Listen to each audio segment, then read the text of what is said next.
Om Gananam Tva Ganapatigum Havamahe Upamashravastamam Jyeshtarajam Brahmanam Brahmanaspata Anashram Vannotibhisveda Shri Mahaganadhipataye Namaha Sada Shiva Samarambham Shankaracharya Madhyamam Asmadacharya Paryantam Vande Guru Paramparam Rayah Kalatram Pashavasutadayah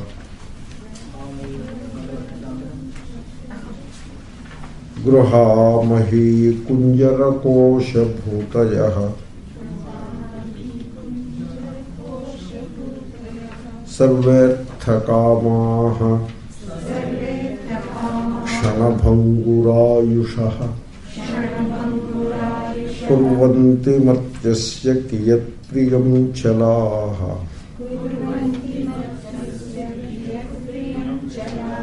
So Gruhaha is a home. So you need a home, you need a place to live, that is, you need a roof on the head. But there is a thing called self-aggrandizement or ego-aggrandizement. So, you see, an object for its utility value is understood. It has a utility value and we need to have it like a home. We need to have it. Even sannyasis who are supposed to have left home, they also will go and make a home. Because ultimately nobody is going to live under a tree. That is not going to work like that. So we need a home.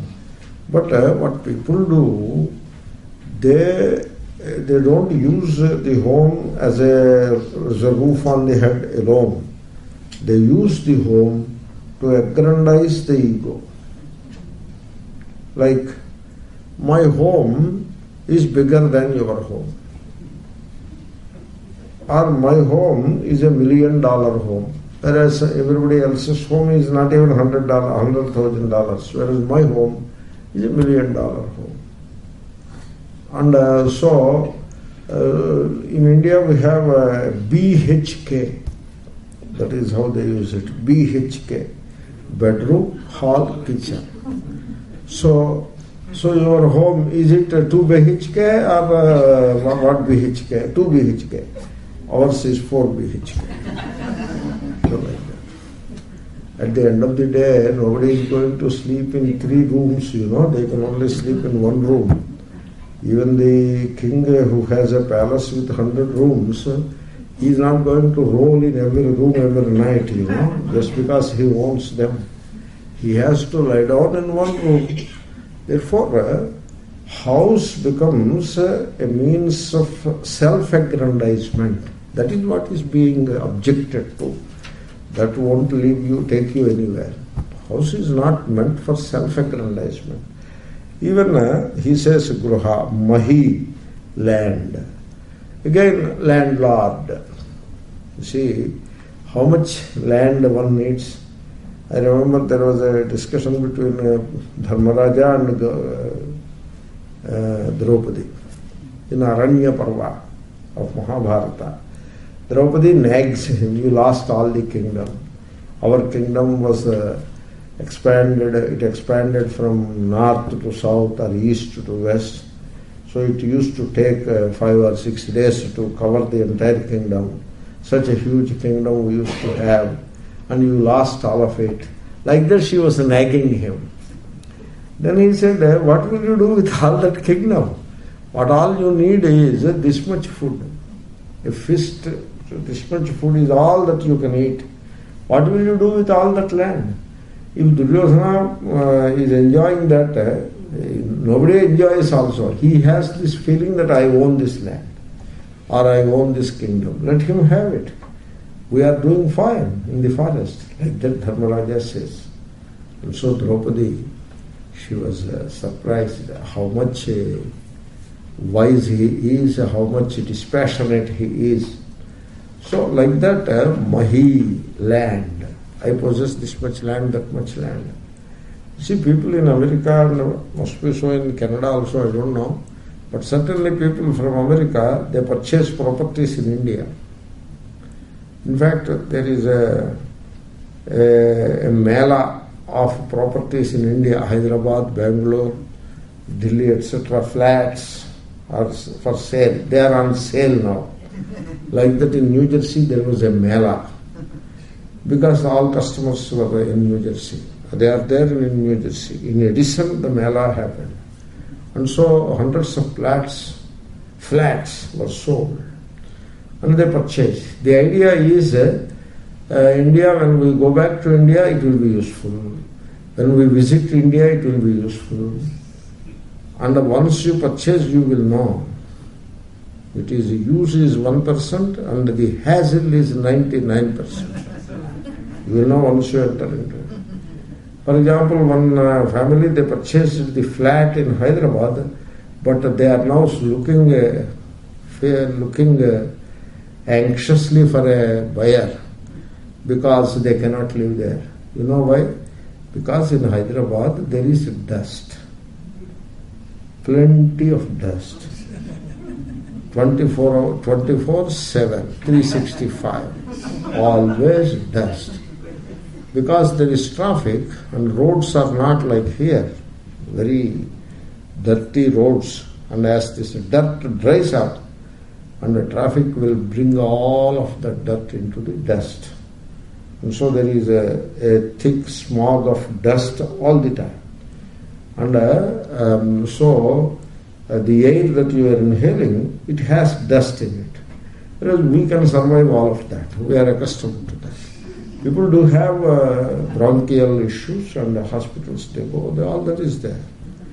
This couple cannot stand dust for half an hour. Now when they will live there? And it's not that the dust will come down. When there is a rain, it comes down for a few hours. But when the roads become dry, again dust will go up. Traffic is always there. So you will have dust in Hyderabad continuously. There is no break in the dust. And this couple has an allergy for the dust. Now they are anxiously looking for a buyer. So it is it's an experience that can take away your peace of mind for a few years.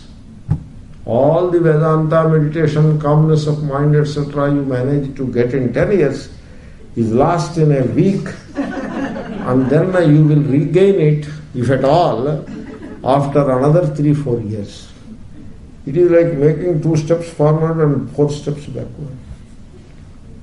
This is one case. Every single case is like that. You acquire property back in India, and those papers, etc., look very attractive, and the sense of possession, I own a flat in Delhi, that is the self-aggrandizement, some kind of self-satisfaction or self-aggrandizement. If you feel yourself, that is self-satisfaction. Ego is satisfaction. And if you tell it to others and feel great, that is self-aggrandizement. And so, what is the value of these properties? Mahi kunjara kosha bhutaya. We covered this, but I am completing the verse. Kunjara is elephant. This is an earlier culture. So they used to have elephants. Elephant is a symbolic of wealth. So one who has an elephant is considered very great, because to feed an elephant requires a lot of money. It is like in modern times they have these big dogs which look like a moderate, medium-sized horse. This dog, big dogs, very heavy-set dogs. They must be consuming plentiful of food every day, and they need a special kind of food. We can be vegetarian, but they cannot be vegetarian. And then they need protein, and they need occasional blood check and heart check, etc. What a mess it is. Even to think of it, you feel, oh my God. I don't want it for myself, and I don't want it for my worst enemy also. So Kunjara, if dog is like that, what to speak of an elephant?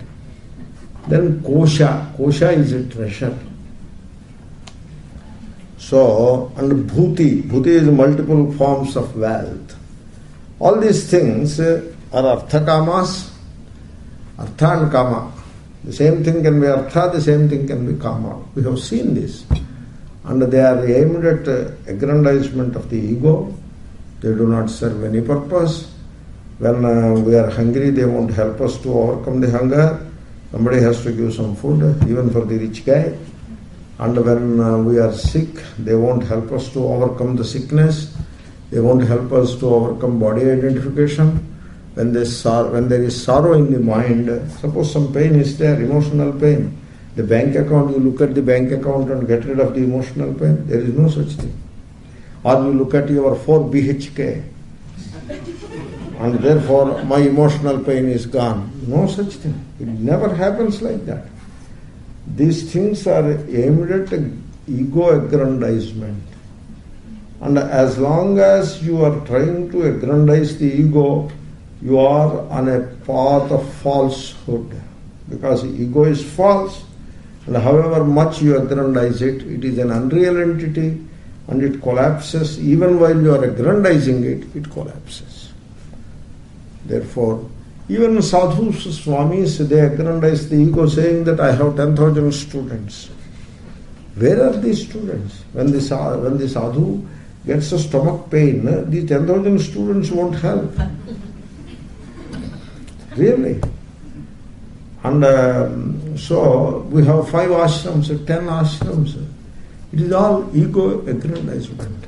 There is no value in it. It is a huge pain. And then the followers will fight for these ashrams. They are all real estate. And nowadays real estate, they fight for it. They commit murders also for the sake of real estate. Even while the Mahatma is alive, they will be fighting. And there is so much of raga and dvesha that develops around these properties. They are not good for sadhus, what to speak of grahasthas. So, anyway, that aspect we have covered. He is just telling, Prahlada is telling, hey, asura balakaha, kiyat priyam kurvanti, how much happiness would they be able to give to you? Very temporary, short-lived happiness they give, some kind of good feeling that I own this, which is very short-lived. That is how they are. And ultimately, chalaha. Chalaha means they walk away. Lakshmi Devi, that is how they say, wealth, doesn't stay at one place. Chala it is. Always chala. Always on the move. So, leaving behind broken hearts. The Lakshmi will be moving, leaving behind the broken hearts. So, running behind the wealth of this kind is folly. It has no value at all. Evam hi lokah kratubhih krata ami kshayishnavasatishaya na nirmalaha tasmadadrushta dushanam param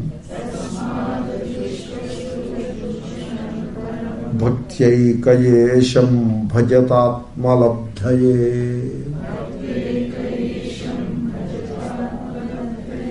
You may feel the verse is difficult to follow, but I don't think so. If you have some basic knowledge of Sanskrit, you should be able to make out. But certainly you can make out when I explain it. So this is how the accumulation of things in this world, the wealth, artha and kama in this world. But then, as I told you, there are 2 kinds of people. One person wants to acquire wealth and enjoy pleasures in this life, and he is not interested in heaven. Then there is another guy. he doesn't run after the wealth of this world. And he doesn't run after the pleasures of this world, because he wants the wealth and pleasures of the other world. This is the paradise seeking. They want paradise. Because in paradise, the bhogas will be there. They are not as short-lived as the bhogas, as the pleasures of the earth. Like that it is described. They are just descriptions in scriptures. You cannot have any proof for them. They are not meant to be proved. They are just to be meant to be believed. You believe it, that is all you have to do. You should not ask for proof and all that. There can be no proof. Sometimes some people say, I died and went there and I came back. Like that they say. So either they are outright bluffing, or they are good-meaning people, but they are misled by their own imagination. Either this or that.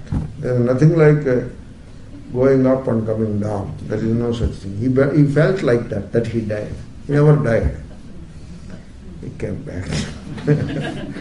So, therefore, these lokas, which are created by performing rituals here, kratubhihi krataha loka. Maybe they are good. The pleasures that we acquire here are not good. The wealth that we acquire here is not going to stay. It is no good. But there you can have better things. Even these lokas are also the same. Suppose you acquire heaven. It is equally short-lived. Kshayishnavaha. So as the time is progressing, they slip away. That is their very nature. Kshayishnavaha. So very short-lived. And then there is the problems in those bhogas. What are the problems? One, kshayishnavaha, very short-lived. Therefore, as you believe that you will be enjoying further and further and further, it comes to an end abruptly, leaving this guy high and dry. And so, there is always a very heavy downside for every such bhoga. The bhoga makes the person very euphoric and very excited. He is in the clouds now, but he will remain there for a short time. And then there will be a fall, and the fall will be extremely painful. Therefore, even the bhogas, the pleasures of the heaven, are really dangerous. They will not make anybody fulfilled. So the problems are, the blemishes associated with such pleasures are, one, they are kshayishnavaha. Second, satishayaha. This is a very interesting thing. You see, suppose you make $1 million home, suppose. Just I am giving you an example, need not be like that. So, you make $1 million home. Then suddenly, all around are $1 million homes, and then the next property, somebody comes and he will make a $5 million home. Then your $1 million home looks so puny and so little, so worthless, that you will stop talking about it, because you feel a little shame to talk about it. Such a worthless thing it is. It is only $1 million, whereas all around there are 5 millions, 4 millions, like that. This is called this is a blemish associated with the pleasures, namely satisheya. It is there in our lives so much. If only we pay attention to it, we will know it. So, like there is a clerk, the manager feels great as he looks at the clerk. But then he cannot look at the clerk whole day. So he has to look around also. Then he looks up, then the general manager treats him in a very insulting way, and he cannot do anything about it. And then he feels like this, so small. So, satisheya. Wherever you reach, suppose in tennis somebody wins the Grand Slam 5 times, then there is someone else who has won it more times. Therefore he is small. He is small, he is great for a few minutes. But then suddenly he remembers somebody else, so he becomes small. And these people, they go to heaven. They are it is like coming to America or going to Dubai. In India, they are going to Dubai. So they go to Dubai. So in the Bombay airport, they are like kings, walking with a lot of there is a sprite in that step, and there is a regal majesty in the step. And now he sits in the flight and lands in Dubai. There, these trailers will be there. A trailer is made into 4 rooms, and in one room he has to put his bag and lie down there and work in the open all the day. And then he feels some of our other people coming from same place, same India or same state, they will be living in their own homes. So this fellow, having come to Dubai, feels very sad and very jealous about his own compatriots. They call it compatriots or whatever. So compatriots, not compatriots means coming from the same place of India, but living in their own homes with wife and children. So the way he felt while he was in Bombay, he doesn't feel at all after landing in Dubai. The same thing will happen once this guy goes to heaven. Same thing will happen. Satishaya.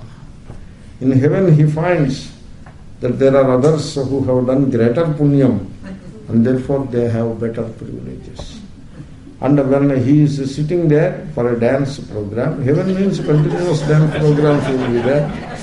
And so as he sits there waiting for the dance program to commence, in the main, unless Indra comes, it won't come. This is another problem. It won't commence at the right time. Whenever Indra arrives, that is the right time. And so Indra arrives, and then the dance begins. So some music, dance, etc., it begins. And then when Indra arrives, he cannot continue to sit in his sofa. He has to stand up. And Indra will be going majestically, looking this way, that way, doesn't even look at this guy. So he will feel very sad. So here I am a nobody. So he feels sad. Because all these things are aimed at self-aggrandizement, They are aimed at aggrandizing the ego. And the same things which are supposed to aggrandize the ego, or which even aggrandize the ego for a short while, they themselves will pull down the ego to the dust. The same thing, the same $1 million home which has aggrandized the ego so much will pull down the ego to the dirt. And the same home, whenever he looks at it, he feels either very small or very anxious because he has to get rid of it or whatever. My God, I don't know. This is samsara, how the samsaris are managing with it. Kudos to them that they are able to go through this hassle and this roller coaster of emotional pain, suffering. They are able to go through it in the fond belief that it will bring some happiness to them. Kudos to their capacity to endure this nonsense. And then what a folly it is, what an ignorance it is, how sad it is. What else can be said? That is the second dosha, satishaya. And the third dosha, na nirmala. There is always in these pleasures, you think that you have acquired it very, very right way, legally and morally right, but there is always an element of sin associated with them. They are never entirely pure. In Vairagya, you are totally free from wrongdoing and papa. In Bhoga, however properly acquired it may be, however legally and morally acquired Bhoga it may be, there is always an element of impurity. They are never entirely pure. Na nirmala. This I leave it to your imagination. For example, in Hrishikesh, they do bhandaras. and give kambal and give dakshina to sadhus. Sometimes some sadhus say, I have heard them saying, these people come from Delhi, they come from Delhi. These Sethjis, etc., they come from Delhi and then give us nice food and nice kambal and nice dakshina. They are distributing some of the sin which they have done. And we are receiving all that. I don't know what will happen. Like that, some of the Mahatmas feeling very sad. So they cannot altogether say no, and yet they do not feel good to receive all this money. Because it looks like charity. There is charity, there is punyam, but it is not altogether free from papam. There is papa also in it. Because you to do so much charity, the fellow must accumulate first. And in accumulating, he has committed so many mistakes. So some papa is also accumulated along with wealth. And you distribute wealth, you gain some punya, and you distribute some of the papa also, along with the wealth that is distributed. This is how Mahatmas look at it, really. Therefore, na nirmala. Similarly, going to the heaven, you need to perform a ritual, a prolonged ritual, 5 days or 12 days ritual, that will take you to the heaven, sure. But while performing such an elaborate ritual, there is some exploitation. Some people are exploited in doing that. Some sins are committed, some wrongdoing is always there, knowingly and unknowingly, because the focus is on the higher goal or greater goal. We go on compromising and cutting corners at smaller things, and in the process you get this much punyam, but this much papam also. They are not nirmala, na nirmala. You see, in Smrti there is a rule. If you do yajna, you do it with Shukla Dhanam, but not with Krishna Dhanam. Wealth, white wealth, not black wealth. That is what the Smrti says. Means the wealth which is acquired properly and for which the tax is paid up. So such wealth you should use for doing yajna. You should not use the wealth which is not acquired legally and morally. Some wrong methods are employed to gain that wealth, or it is gained all right, but tax is evaded partially. So now that becomes Krishna Dhanam. And if you declare no yajna will be performed, no ritual will be performed with black money, then there will be no big ritual in the entire country. Na nirmala. Rituals are great. Small ritual is all right. Suppose you take water, sun is rising. You have already finished your bath. Take some water in hand. Say Gayatri, offer. Second time, Gayatri, offer. Third time, Gayatri, offer. This is one of the most important rituals and most elevating ritual. How much money is required for this? You need not collect money from anybody. And you need not accumulate money yourself either. And even second person need not know that you are doing this ritual. And you just do this ritual with devotion, you will gain moksha. This swarga, etc. are nothing before that. So this is what we say, sukshmam lo moksham. Moksha in very little thing. Like that.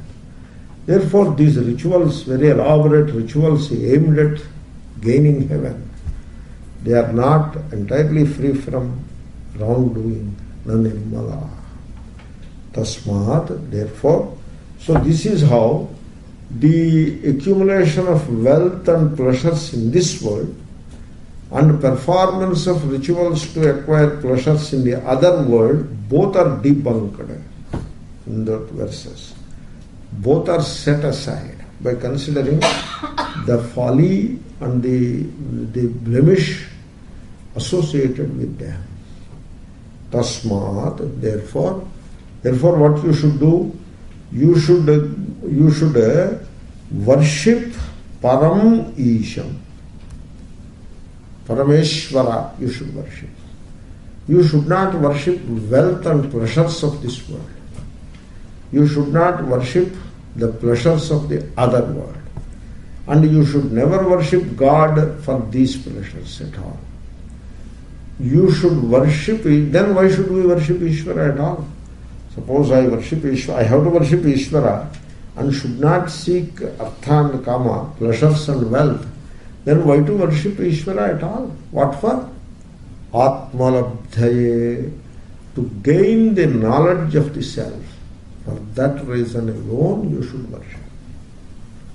I want my heart to become pure, therefore I am worshipping Ishvara. I want to gain the knowledge of the self, therefore I am worshipping Ishvara. That must be the single goal. In doing such a worship, adrushta shruta dushanam, in that worship, the blemish, dushana, is not seen, is not heard of. And the pleasures of this world, the wealth of this world, is invariably associated with known and unknown blemishes. The same is the case with the heaven. Some of the blemishes you can see that. You can see, oh, there is a blemish, you can see. But once you are committed to it, you cannot escape.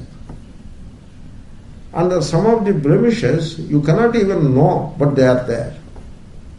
So, whereas Ishvara you are worshipping. In Ishvara, there is no blemish. Either it is seen or it is not known. Known or unknown. Either kind of blemish cannot even touch Ishvara. And the worship which is aimed at gaining the knowledge of the self, it is entirely free from all kinds of blemishes. You know, very interestingly, when you are doing Nitya Karma, entirely to propitiate Ishvara for the gain of purity of heart and self-knowledge, even if the implements are inadequate, even if the karma is not entirely complete, it lacks in certain respects, still no harm. Because the goal is self-knowledge. The goal is not artha and kama. Therefore, a few blemishes, not blemishes, something missing here and missing there, is covered up by the purity of the goal. Therefore, the point is, when it comes to the karma, the motive is supremely important. The motive. This karma aspect I will discuss a little more in the coming verses. So, what is the motive? The karma, the action is worship of Ishvara. Therefore, action per se is pious. It is pure. Per se it is a very glorious thing. But the worship of Ishvara for gaining wealth, the motive is, it is the motive which pulls down the value of that karma. Now the karma is no more that pious. And it has already acquired a blemish in it. Therefore, karma must be backed by the best possible motive. Karma may be small, but motive should be pure. Then the smallness of the karma is covered very well by the motive. Karma may be very big, but the motive is self-aggrandizement. Then that karma loses its value then and there. Therefore, O Asura Balakas, you should worship Ishvara, Parameshvara, Param Isham Bhajata. Please worship. Bhajata means it is an address in plural. A plural, middle person. So not middle person, the opposite person. So you in plural, Bhajata, worship Ishvara. Param Isham Bhajata. Not for any pleasures, etc. Atmalabdhaye. How to worship? Ekaya Bhaktya. The Ekaya Bhaktya. This Eka Bhakti. You should understand this Eka Bhakti in comparison with Gita. In Gita, the word Eka Bhakti is used. Eka bhaktir vishishyate. See, 4 bhaktas are there. There this verse will come. You may check Gita after going home. So 4 bhaktas. Arto jijnasu artharthi jnani cha bharatarshapha. Udaras sarva evaite. All are great. But jnani tvatmaiva me matam. Jnani is myself. And jnani is superior among all these 4. You know why? Eka bhaktir vishishyate. Like that verse is there. One more small phrase is missing. I do not remember. Eka bhakti. Because jnani's bhakti is called Eka bhakti for a variety of reasons. Eka bhakti is also called Ananya bhakti. You must be knowing the word Ananya bhakti. In Gita, it comes in a dozen places. So, bhaktya tvananyaya labhyaha ahamevam vidhorjuna. Like that, Ananya bhakti. So, here Arjuna, you practice Ananya bhakti. Anya means other. Ananya means there is no other.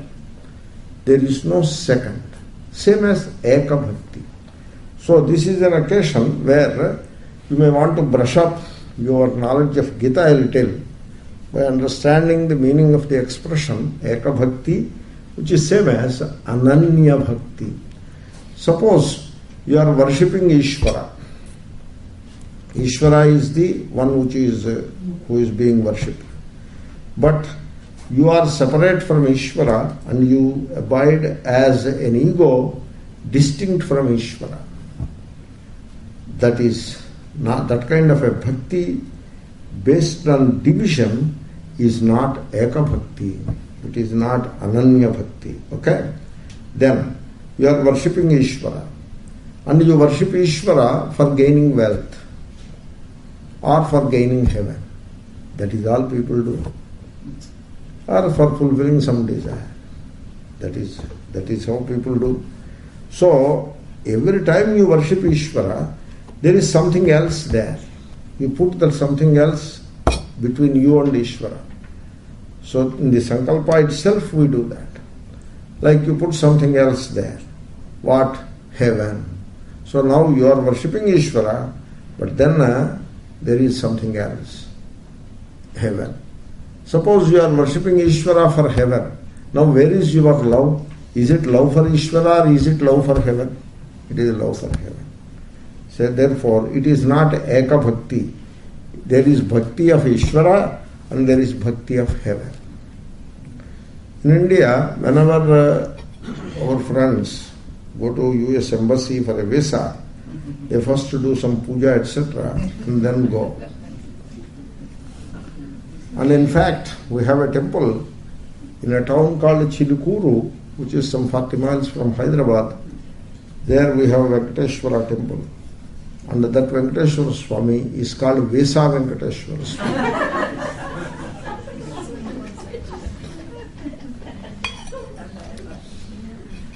The Swami is christened like that. He is Vesa Venkateshwara Swami. Like that, Swamis have names, like Abhaya Anjaneya Swami. He is not Anjaneya, he is Abhaya Anjaneya. Abhaya is the Christian. Then once I went to an Ayyappa temple. So they were discussing. Now they have to give a title to Ayyappa.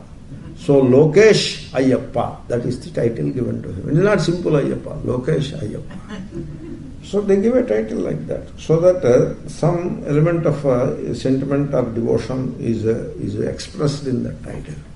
And this Venkateshwara Swami is Vesa Venkateshwara Swami, not the same as Tirupati Venkateshwara Swami.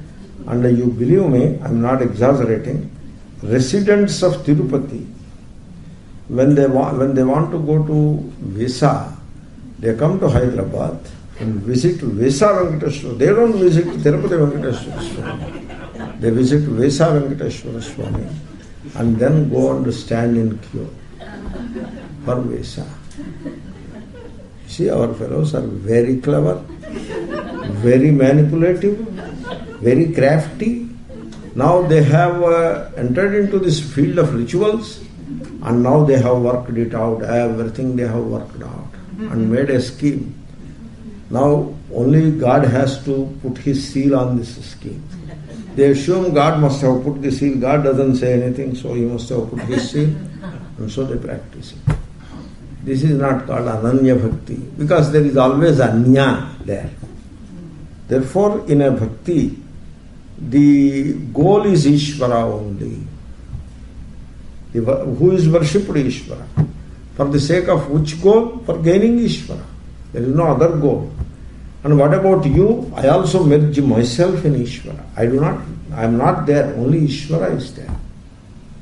That kind of bhakti in which there is only one, and that one is Ishvara.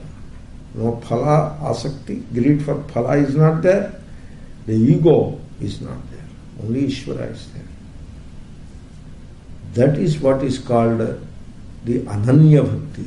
And whosoever practices such Ananya Bhakti will gain Ishvara. So that is important.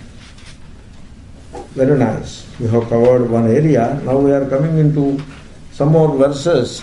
But the topic is going to be more or less similar. It is not exactly repetition of what is all said, but other aspects of the same thing is considered further. Yadadhyarthyeha karmani vidvan manyasakrunnaraha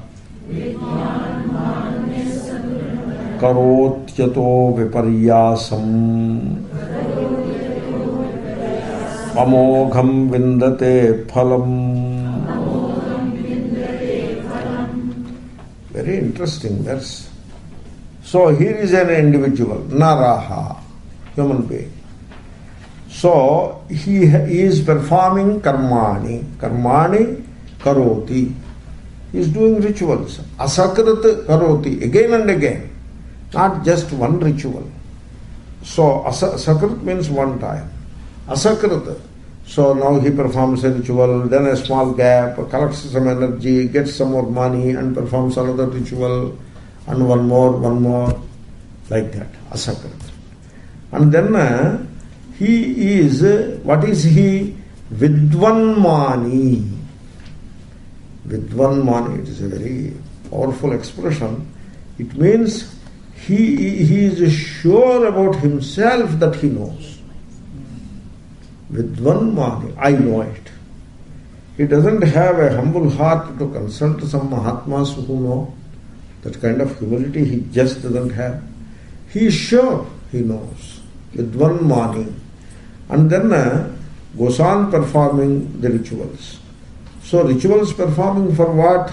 So always something or the other he aims. Yat adhyarthya. Always he has some goal in his mind.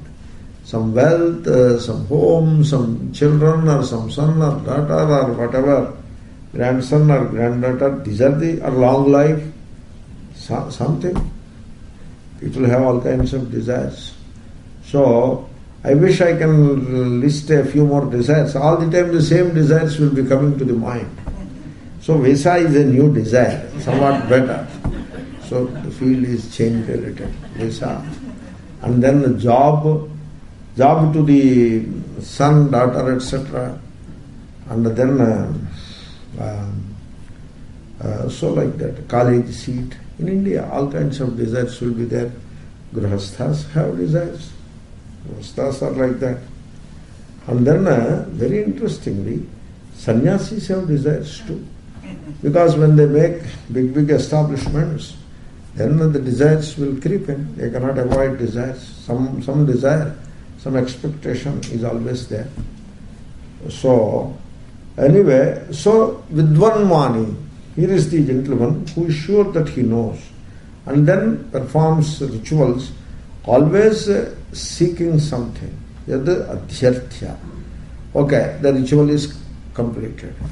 Now the point is, will he get the phalam or not? Let us say. So, certainly he will get his phalam. There is no doubt about it. Certainly he gets his phalam. So,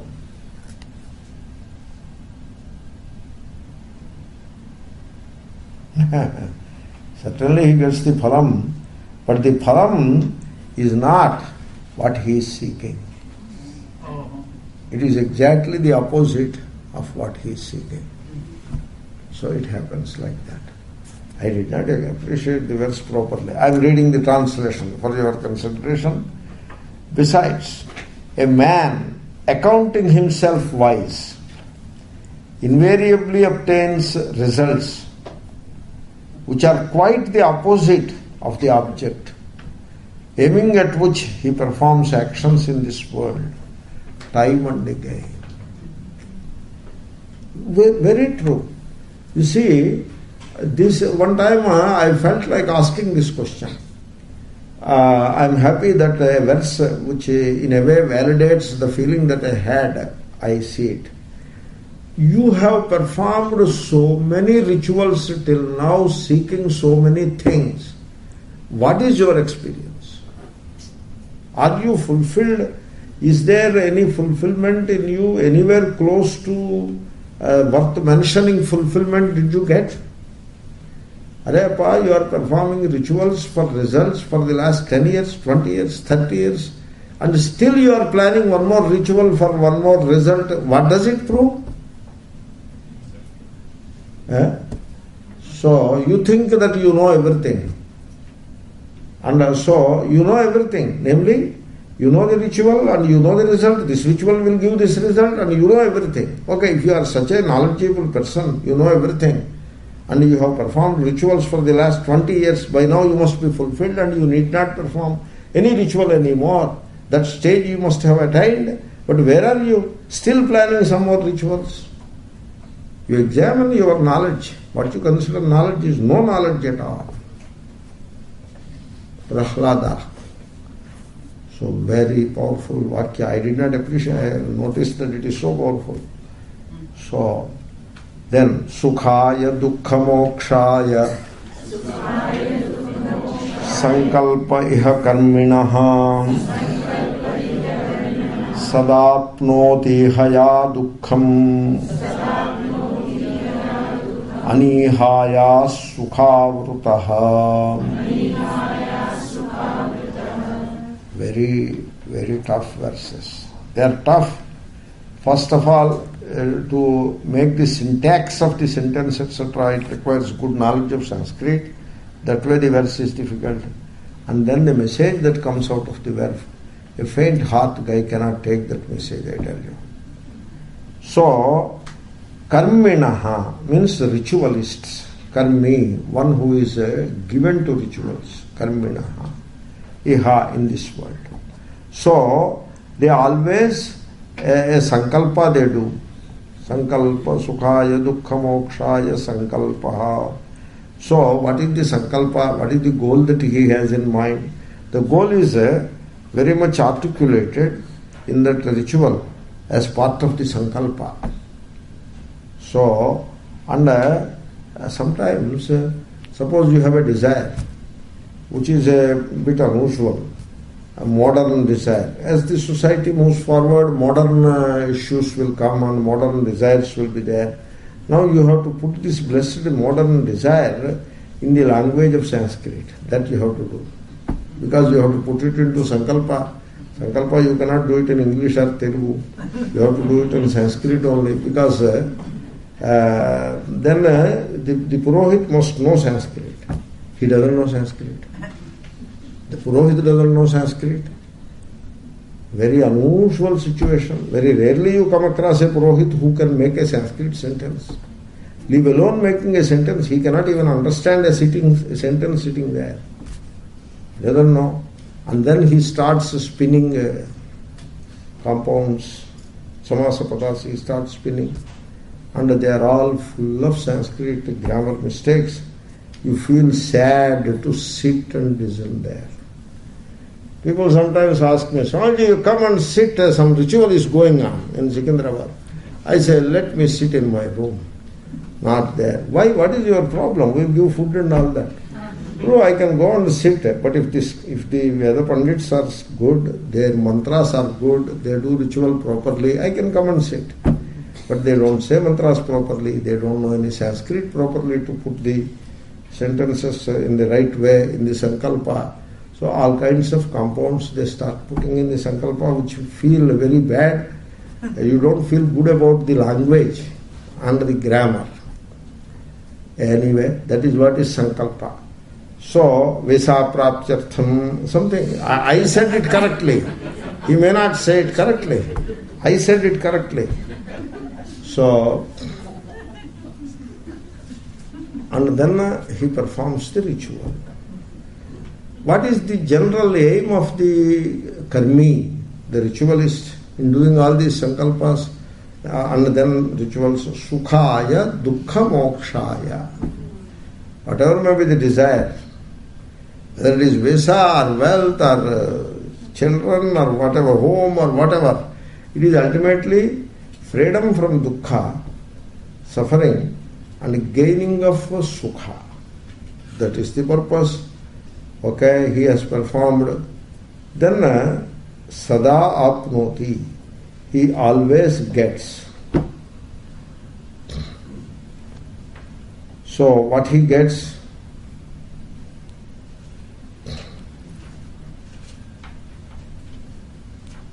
So, but he gets what? Dukkham. Always gets dukkham. Which is very true. Suppose you purchased a lottery ticket. Just I am telling you one particular case. In medicine they have case study. Like that, let us do a case study. So he purchased a lottery ticket. And after 1 week, the lottery will be declared. And in this 1 week, he performed one long ritual of propitiating the goddess of wealth or whatever. The appropriate ritual. For gaining wealth, there are rituals, they know. For any, you mention the desire, I will tell the ritual. It is like that. Therefore, there are rituals, a series of rituals he performs. Now, the day of lottery came. Let us say the lottery khul gaya. He got it. Okay? Will he be able to remain happy in his life? No. He only gets lottery. He will not get happiness. And not only that, he gets unhappiness. Dukkham. And this dukkha, he planned for it and got it. So nobody gave him this dukkha. Ihaya. He worked hard for it and gained dukkham.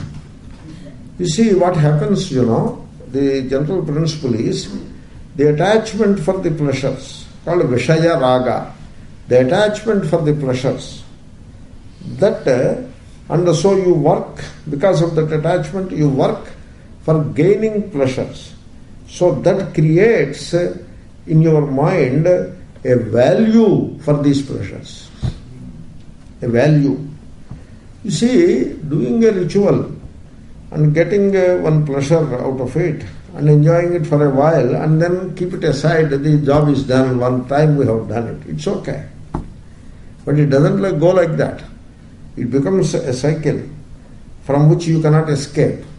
Because the attachment for the pleasure, and you are driven by that attachment and go and find out and do a karma, a ritual, and then the ritual comes successful. Let us assume the ritual comes very hard to prove whether it comes successful or not, because the rituals are not supposed to give drushta phala. You cannot connect like that.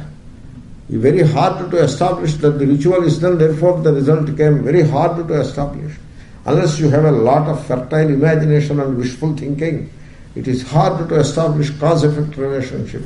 In fact, Shastra itself doesn't give any such cause-effect relationship. It says generally, by performing karma you will get phala.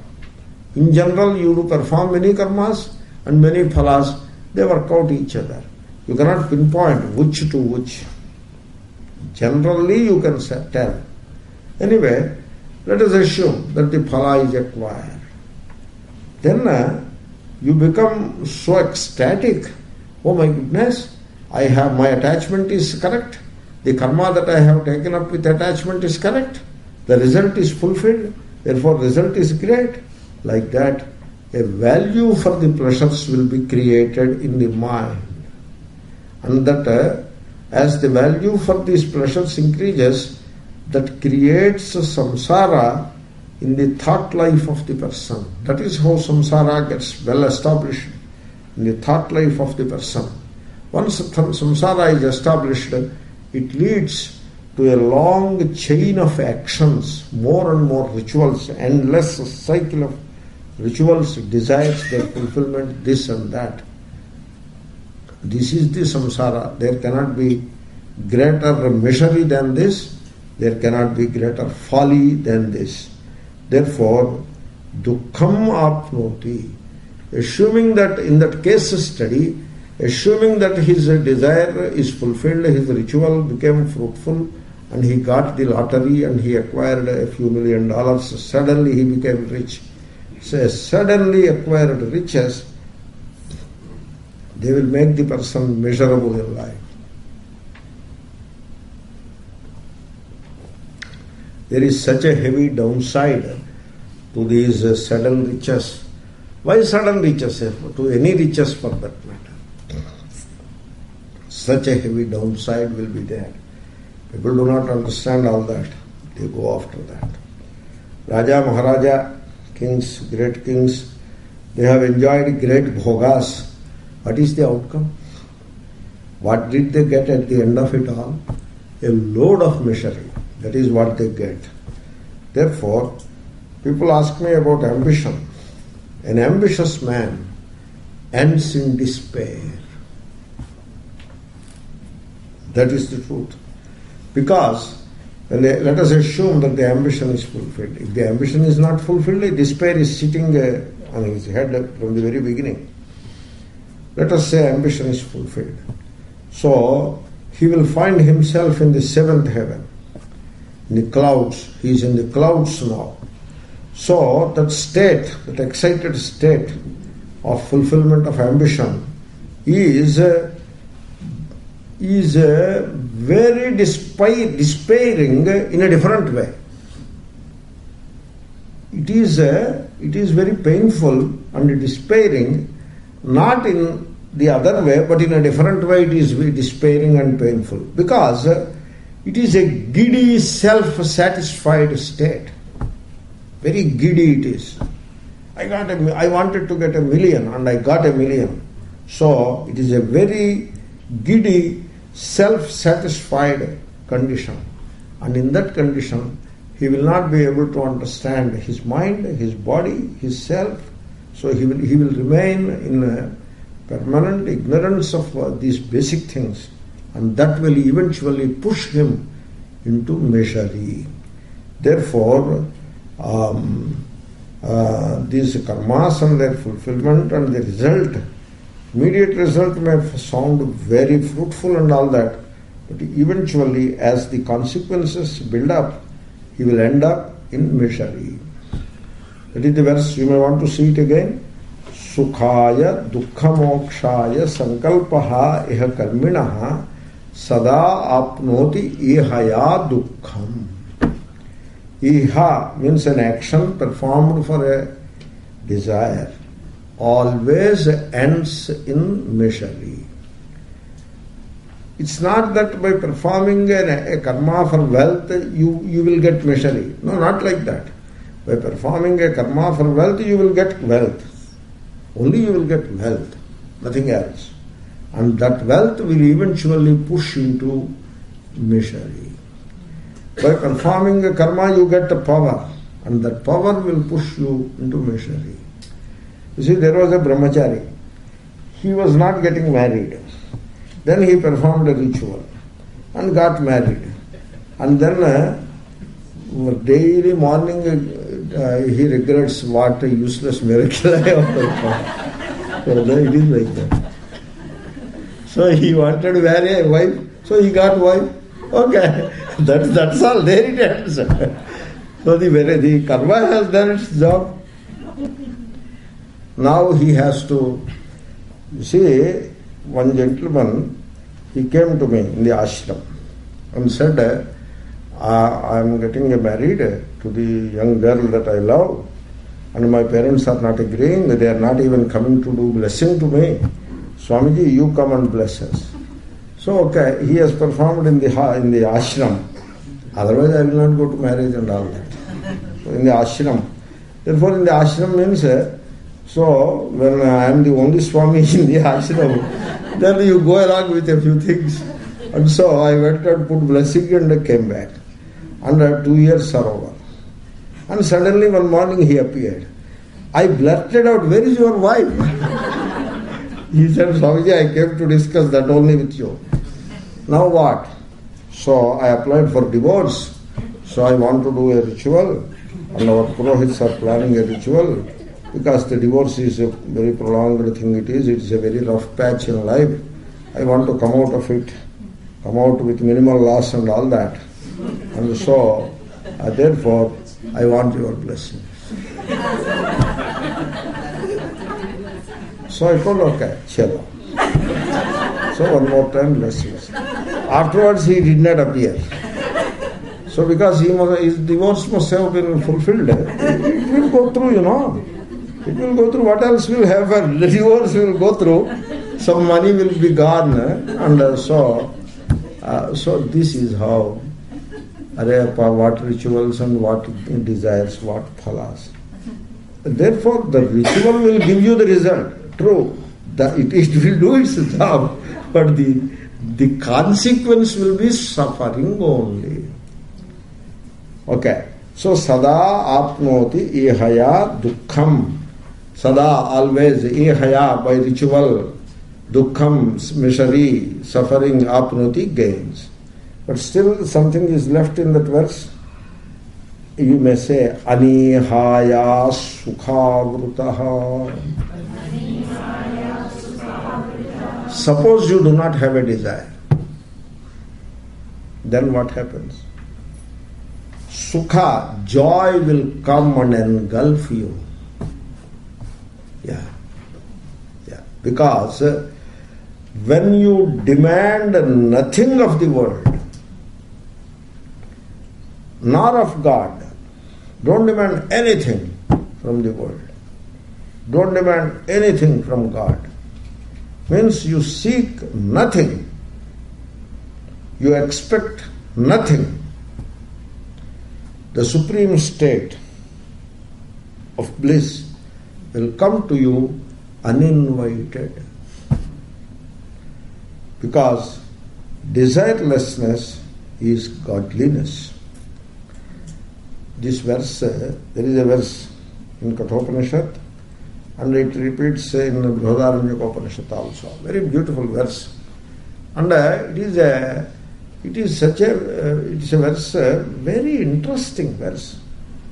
It makes you pause and think. That kind of a verse.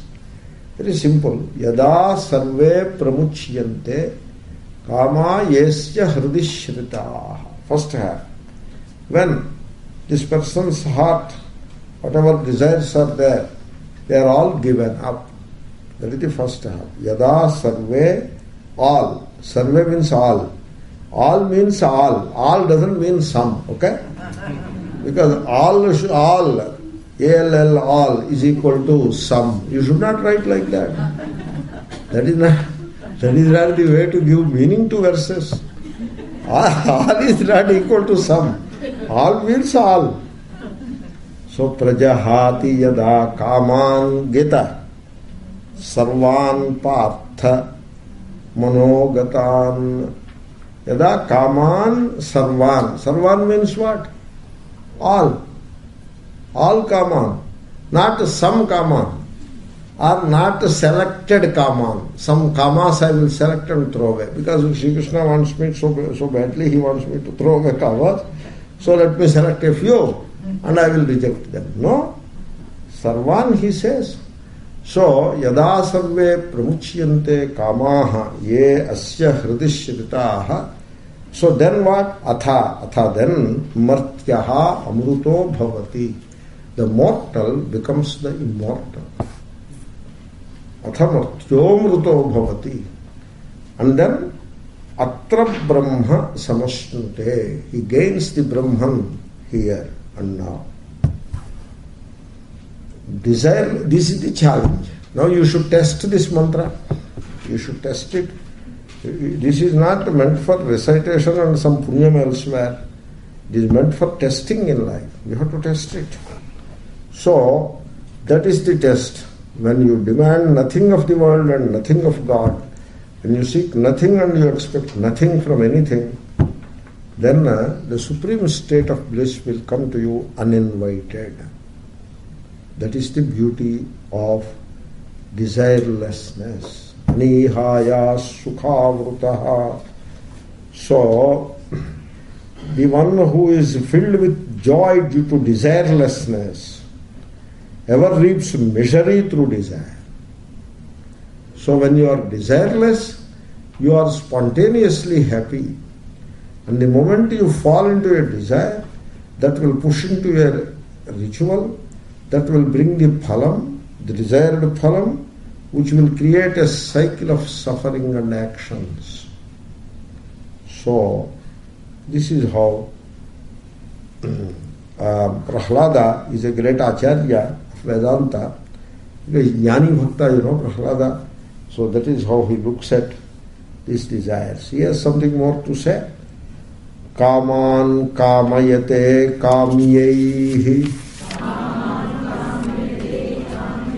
yadarthamiha purushaha savai dehastu parakyaha bhanguro yatyupaiti cha. Yeah. So, kamyaihi kaman kamayate. Purushaha, the human being. So he performs kamyas. Kamya means the kamya karma. The karma which is aimed at, this class will be like this only, I am telling you one more time. So please make your mind clear, it will be like this only. If you want me to come one more time, it will be like this only.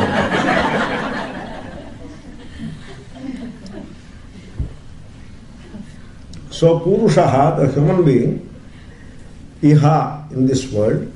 So kamyaihi, through the kamya karmas, by performing the rituals aimed at fulfilling desires, kaman kamayate, he desires those things which are very desirable.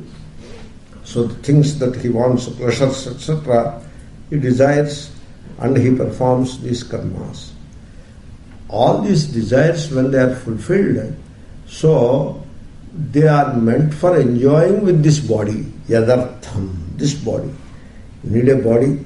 Suppose this man, he desires some pleasure, promotion, and performs a ritual, and the promotion came. But he has no life left. By the time promotion came, his life has come to an end and he doesn't live even a few months after promotion. Then what that promotion will do? He should live, having gained the pleasure or the desire fulfilled, he should live for a while to enjoy that desire. So that is the body. Therefore you need the body. So yadartham, for the benefit of which body and mind you are doing all these karmas and acquiring all these desires, savai dehaha, that body. Did you ever pay attention to that? Too. But on the other hand, that body is parakyaha. That is the word. This parakyaha is a very interesting word. Its meaning is explained in different ways by the acharyas. In the commentary, I don't have the Sanskrit commentary with me. I did not bring it. It is sitting in my room. So the translator will help us. You see, parakyaha means, suppose you throw food onto the street. Don't say we don't do it. You take the example where they do it routinely, not a problem. So, we throw food on the road. They just throw food outside. What will happen to that food? So, dogs will eat it. And if dogs, whatever little is still left after the dogs eat, so small creatures, ants, etc., and small crawling creatures, they will eat it. So that food is called parakyaha. And this body is parakyaha. Did you ever pay attention to what happens to this body? It will lose its life. Life is sustaining it. And when the life is gone, it will go sooner than anybody expects. So you should not expect that things will go smoothly and slowly. They don't go slowly. The time runs fast. And therefore middle-aged people become old very quickly. And old become very old very quickly. And very old die away. Assuming that he lives full life. So, but you never know. And therefore this body, it becomes a parakya. So to make things easier for me, I will read the translation.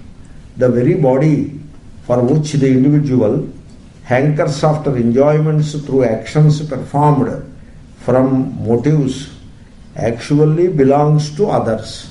This body doesn't belong to you. For the body's sake, for the enjoyment of the body's sake alone, all these karmas are performed and results acquired. But by the time the results come, the body doesn't belong to him, it belongs to others. In bracket he says, in that it is sure to be devoured by dogs and jackals, crows and vultures, if left uncared for after death. That is the body. Parakyaha. Suppose this is how they do. There is the Parsi community is there. So they take the body and leave on a hillock. Parsi Gutta. Gutta is hillock. In Hyderabad we have a locality called Parsi Gutta. And so there is a hillock. So if anybody Parsi guy dies, they pull that body and they pull it. Some heavy set persons have to pull it. You have to pull it off the hillock, So they pull it. Pull it means here they have a truck with a huge hard and all that, which will put it there. In India you don't get all those things. Just pull only. Literally pull it. Tie a piece of rope and pull it. If one person cannot pull it, let two people pull it. Somehow they will pull it to the top. And then the ropes they won't leave because they will be useful. This body is useless. The ropes they will untie and bring them with them. And then they leave it there, the body. Which is the body? With this body alone, he has to enjoy all the results of the actions that he performed. That is the body. Now the crows and vultures have that body. If that is not that is one of the alternatives. What could be the other alternative? It becomes ashes. That is another alternative. What could be a third alternative? It becomes a tomato. There used to be a Swamiji called Swami Vishnudevananda. He is a great Mahatma. He used to come to Vedanta class with a tomato in his hand. Always a tomato is always there. Then he used to tell, where from this tomato came?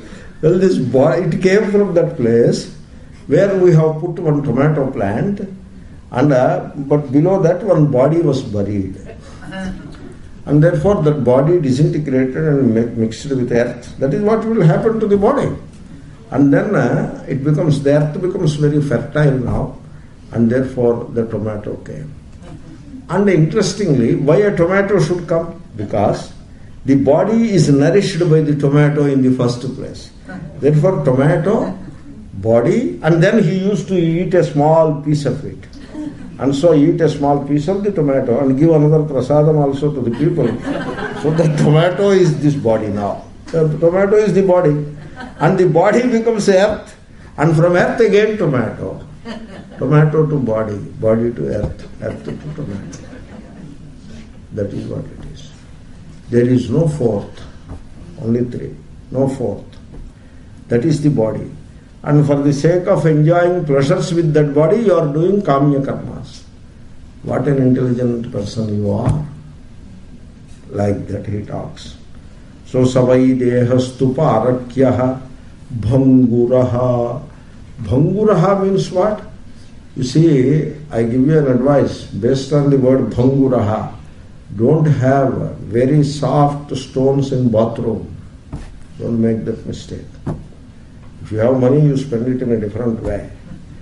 But in bathroom, you have tiles, some rough and tough tiles only you should have. So very cheapest tiles, rough. Or even you don't need tiles.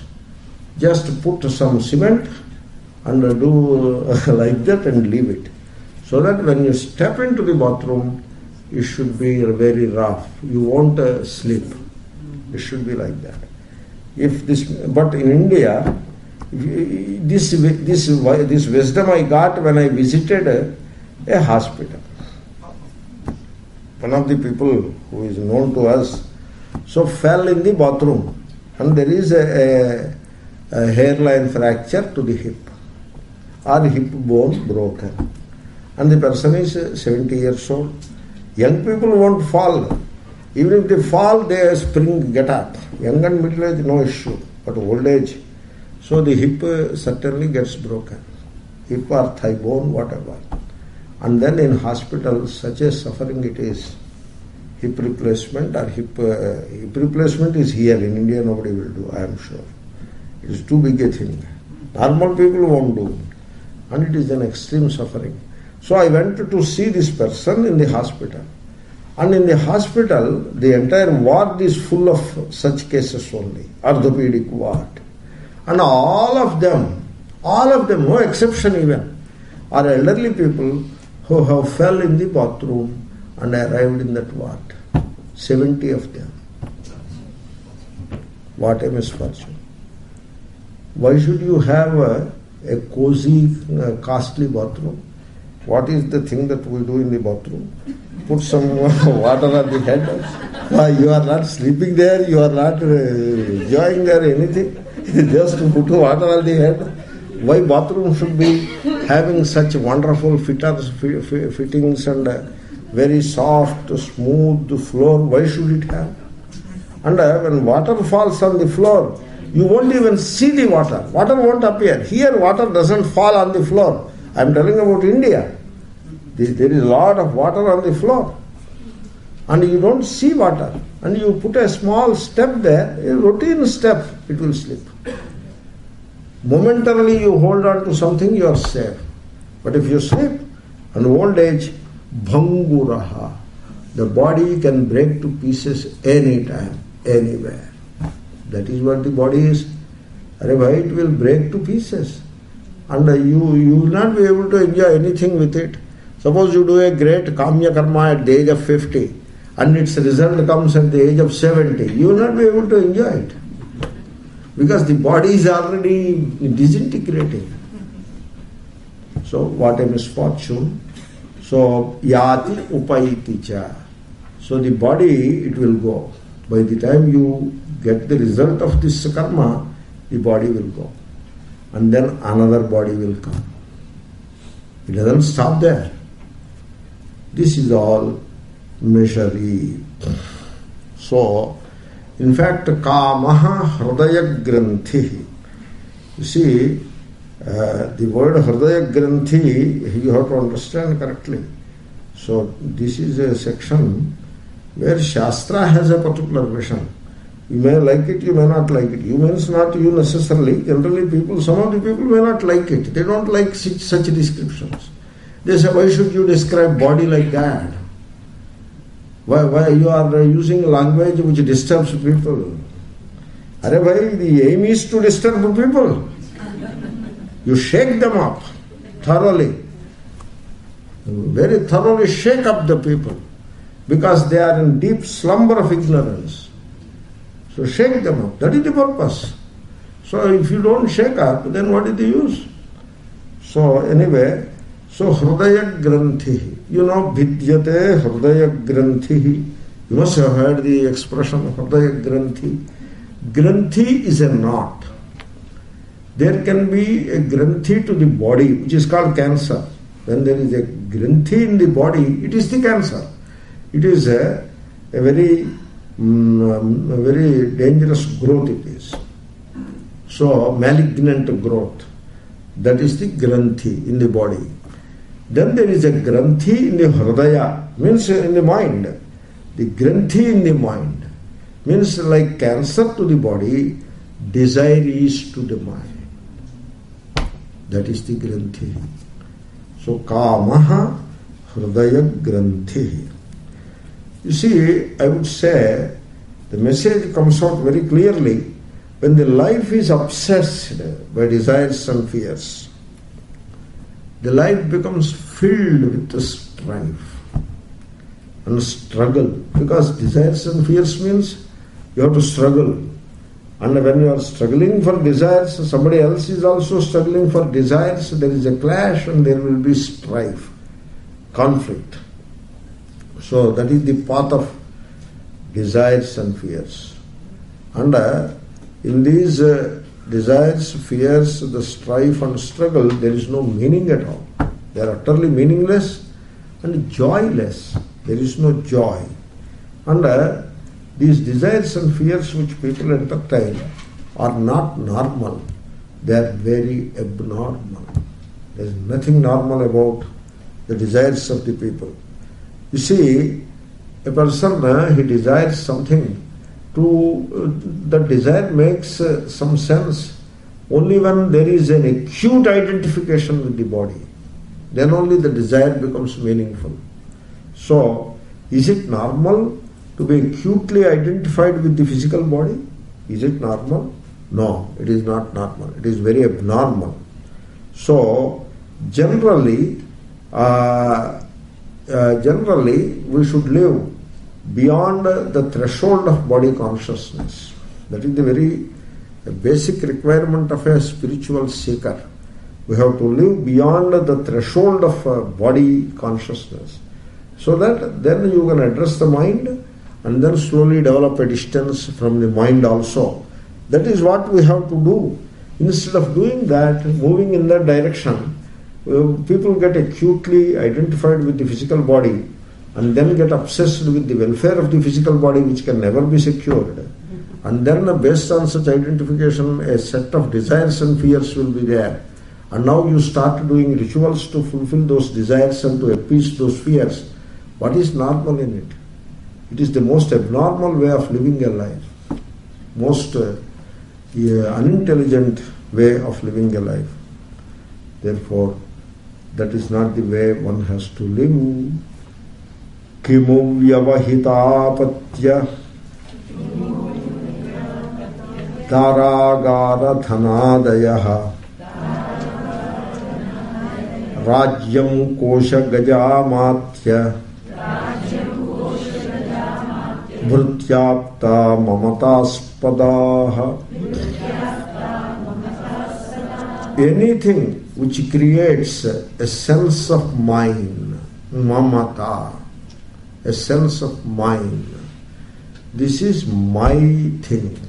Anything which creates that kind of a sense, it is ultimately a source of pain and suffering only. Anything. That is what is called identification. Mine, M-I-N-E, mine, mama, mamatas, padaha. Anything becomes an object of mamata, mineness, the feeling of mine. And whatever becomes an object of that feeling of mine, it becomes a source of conflict and strife.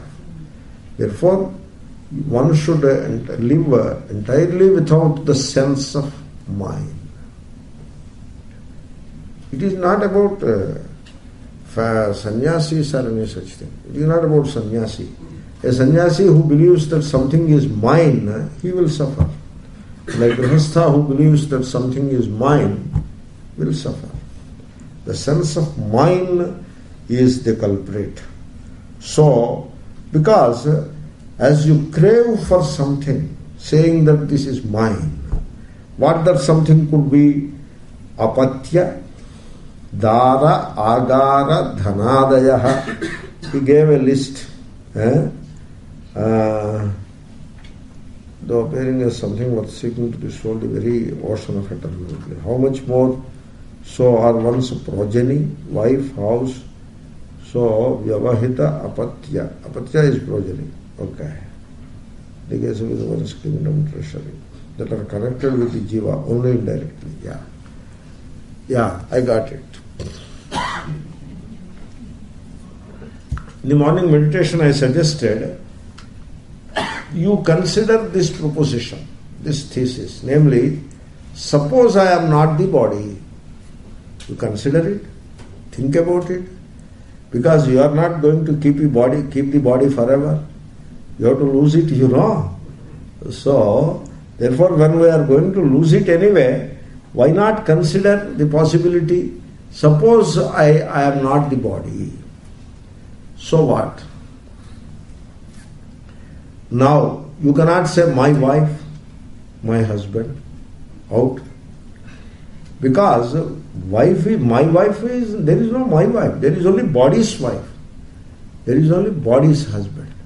That is the meaning of vyavahita.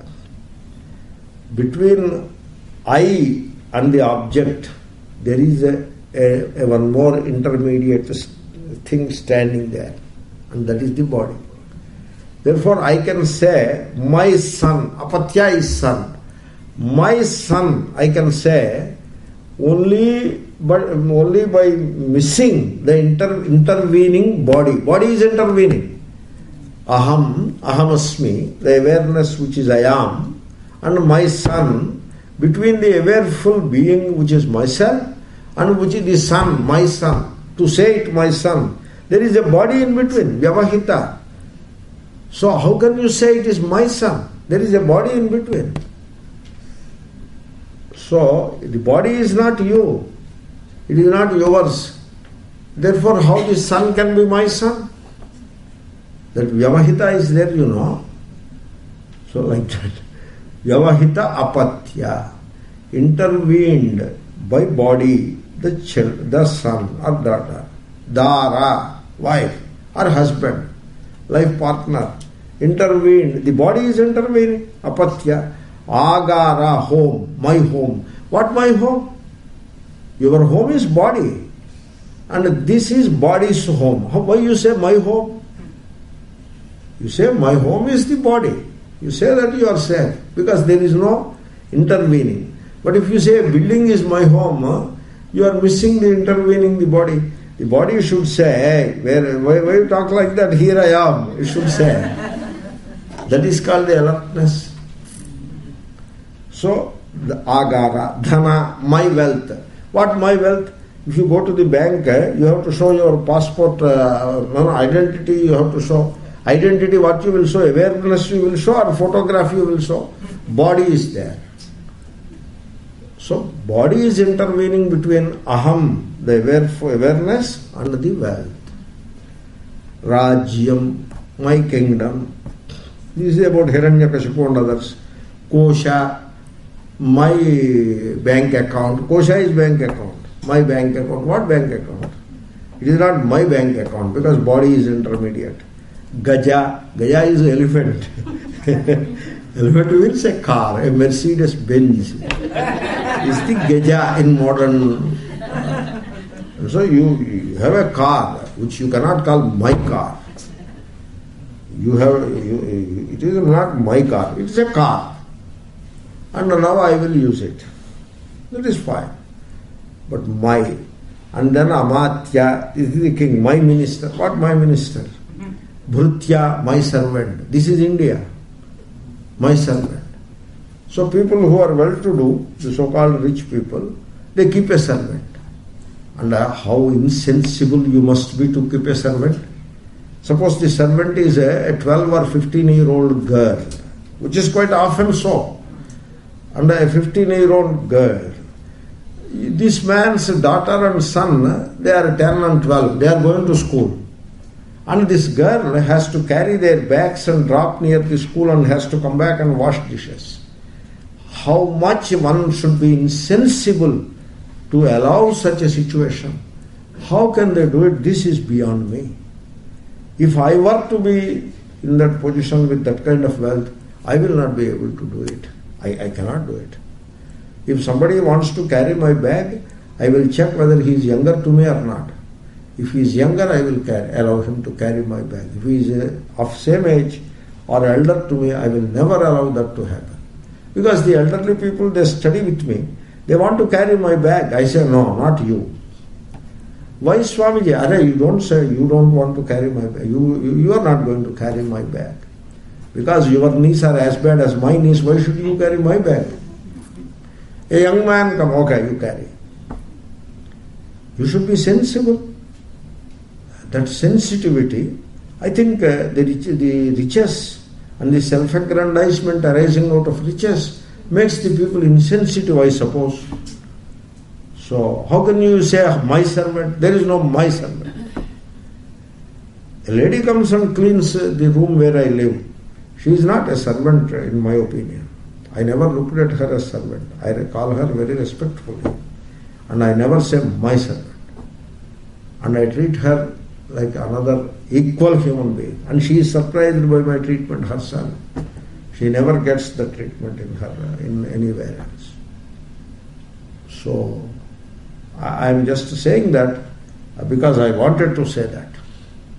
Because people are very insensitive and they should develop that sensitivity. It is not about a personal thing that I am saying. It is about a principle of sensitivity.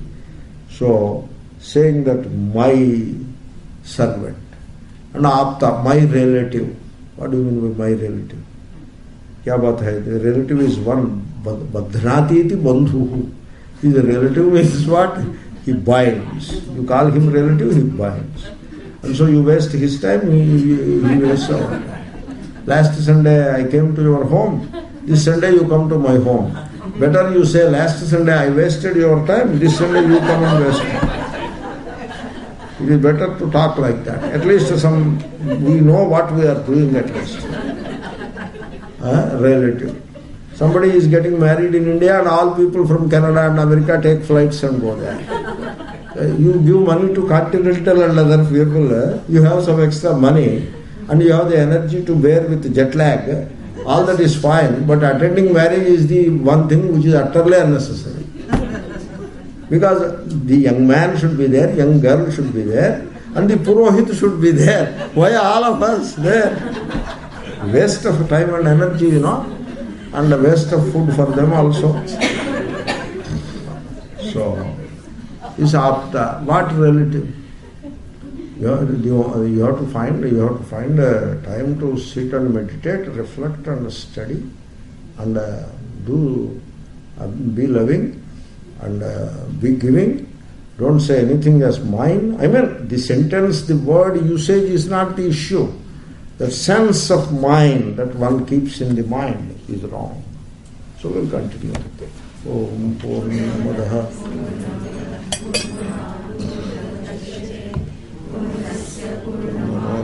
Purnameva Vasishyate